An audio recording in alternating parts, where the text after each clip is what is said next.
Hey everyone, welcome back to the channel. In today's video, I'm going to show you exactly the most common air conditioner problems on your BMW X5 and how you can identify the real cause before replacing any expensive part. So first of all, you need to start by paying attention to the how AC is failing.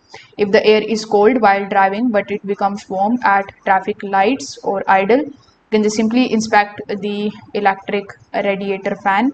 On the BMW X5, a weak or non-functioning cooling fan reduces the airflow through the condenser, causing the AC to lose cooling when the vehicle isn't moving. Now, if the blower fan works but no air comes out of the vents, the issue is often the blower motor or the final stage resistor, which is also called the blower motor regulator. Now, a falling regulator can cause the weak airflow, an intermittent blower, and a fan that stops working completely. Now, if the one side of the cabin blows the air while the other side blows the warm air, don't assume the system is in low on the refrigerant. The dual zone BMW climate control systems commonly develop the band door actuator or the IHKA climate control calibration issues that affect the temperature on one side only.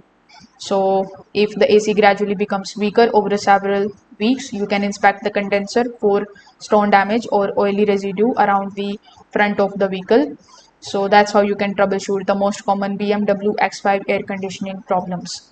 If this video helped you out, make sure that you like this video and subscribe to the channel. Thanks for watching.